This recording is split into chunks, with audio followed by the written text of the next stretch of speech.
हमने mutual fund सही है कि पार्ट 1 में आपको बताया कि कैसे एक गरीब मजदूर मात्र 900 रुपये हर महीने इक्विटी म्यूचुअल फंड में इन्वेस्ट करके 42 सालों में करोड़पति हो सकता है। अब हम आपको कुछ लगभग 30 साल पुराने इक्विटी म्यूचुअल फंड्स के बारे में बताएंगे। पर दोस्तों, ये वीडियो केवल और केवल म्यूचुअल फंड के बारे में एजुकेट करने के लिए है, ना कि आपके लिए कोई बाइंग रिकमेंडेशंस। आपको हमेशा एक बात याद रखनी चाहिए कि mutual fund investment is subject to market risk. नमस्ते दोस्तों, मेरा नाम है विजय ठाकुर और मैं स्वागत करता हूं आपका आपके यूट्यूब चैनल इंडिया हर्ट्स में। अगर ये वीडियो आपको अच्छी लगे तो प्लीज़ इसे लाइक, शेयर एंड सब्सक्राइब जरूर कीजिएगा। आज हम बात करेंगे हिंदुस्तान के सबसे बड़े mutual fund company SBI mutual fund के एक plan SBI long term equity funds के बारे में। इस फंड की शुरुआत हुई थी मार्च 1993 में और तब से इसका एवरेज रिटर्न है लगभग 17.1%। इसका मतलब कि अगर आपने 1993 से हर महीने 1000 रुपये इस फंड में डाले होते तो आज बढ़कर मार्च 2024 तक हो जाते 1 करोड़ से थोड़ा सा ज़्यादा। दोस्तों, ये डाटा आपको हैरान परेशान जरूर कर देगा, पर यह हकीकत है, और वो भी हिंदुस्तान की सबसे बड़ी म्यूचुअल फंड कंपनी के इक्विटी प्लान के बारे में। ये फंड 1993 से लेकर के अब तक लगातार चल रहा है और इसने कई निवेशकों को जो लगातार इसमें इन्वेस्टेड रहे हैं उनको करोड़पति बनाया भी है। इस फंड की एक और अच्छाई भी है, और वो अच्छाई है कि ये आपको इनकम टैक्स के 80cc के तहत इनकम टैक्स में रिलीफ भी देता है। पर अगर आप इस म्यूचुअल फंड में इन्वेस्ट करने के बारे में सोचें तो एक बात याद रखें, इसका 3 साल का लॉक इन पीरियड है। मतलब जो आज आपने पैसे लगाए हैं आप उसको 3 साल तक नहीं निकाल सकते, और यही कारण है कि आपको इसमें 80cc के तहत इनकम टैक्स में रिलीफ मिलता है। इस तरह के म्यूचुअल फंड जिनमें 3 साल का लॉक इन पीरियड होता है उनको हम ELSS फंड भी कहते हैं। इसका एक बेनिफिट है कि आपको इनकम टैक्स में रिलीफ मिलती है, और दूसरा इसमें थोड़ी सी रिस्ट्रिक्शंस है कि आप इसमें इन्वेस्ट किए पैसे को 3 साल तक नहीं निकाल सकते हैं।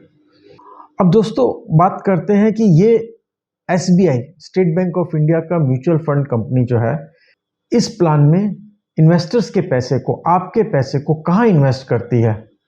तो सबसे पहले अगर आपने 100 रुपये लगाए हैं तो उसके 80 रुपये मतलब 80% पैसा जो लगेगा, तो वो पैसा लगेगा आपका मार्केट की लार्ज कैप कंपनीज में। लार्ज कैप कंपनीज वो होती हैं जिनका मार्केट कैपिटलाइजेशन 20,000 करोड़ से ज़्यादा होता है। अब ये फंड मैनेजर पे डिपेंड करता है कि वो इन लार्ज कैप कंपनियों में से कौन कौन सी कंपनी है जिनमें इन पैसों को इन्वेस्ट करता है। अब रह गए आपके 100 में से 20 रुपये मतलब 20%। वो पैसे आपके लगते हैं डेब्ट फंड्स में, या आप इसको लिक्विड फंड्स भी कह सकते हैं। इसमें गवर्नमेंट सिक्योरिटीज आ गई, इसमें वो फंड्स आ गए जहां पर आपको तकरीबन कुछ ना कुछ फिक्स रिटर्न मिलेगा ही मिलेगा।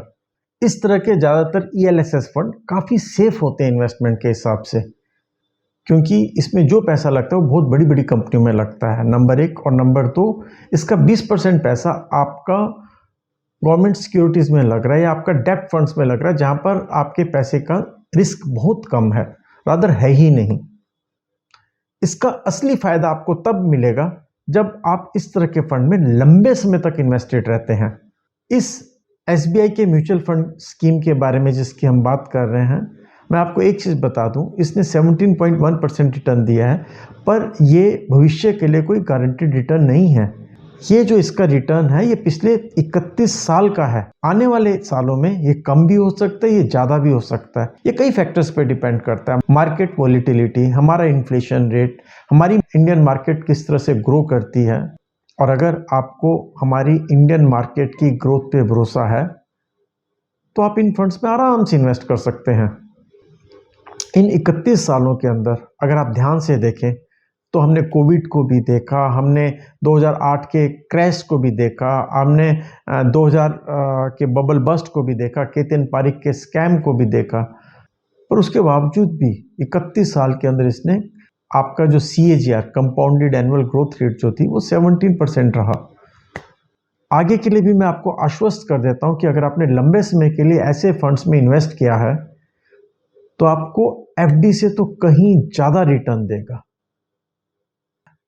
इस बात को मैं इस तरह से समझा देता हूं कि अगर आपने पिछले 31 सालों में किसी भी बैंक के अंदर 1000 रुपये का आरडी किया होता, रिकरिंग फिक्स डिपॉजिट किया होता, तो आज आपके पैसे बढ़कर के 15 से 20 लाख रुपए के करीब हो जाते।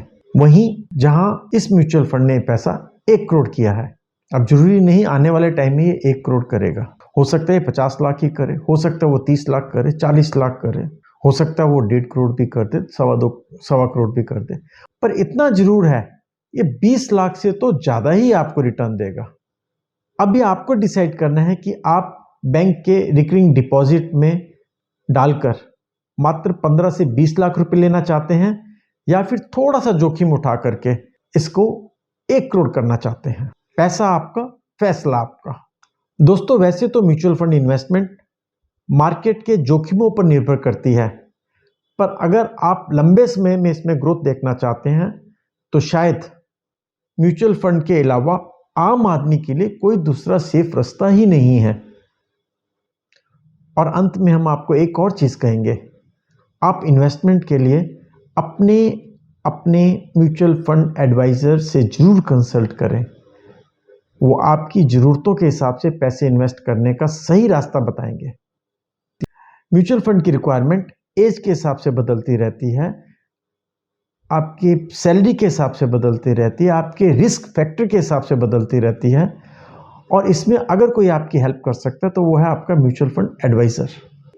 और हाँ दोस्तों, अगर आपको कोई भी कंसल्टेशन की ज़रूरत हो तो आप हमसे डिस्क्रिप्शन में दिए नंबर से कांटेक्ट कर सकते हैं या आप हमसे ईमेल पे क्वेश्चन रेज कर सकते हैं। हम आपको फ्री कंसल्टेशंस देंगे और आपको बताएंगे कि आप म्यूचुअल फंड कैसे खोल सकते हैं, कौन सा म्यूचुअल फंड आपकी रिक्वायरमेंट के हिसाब से सही है।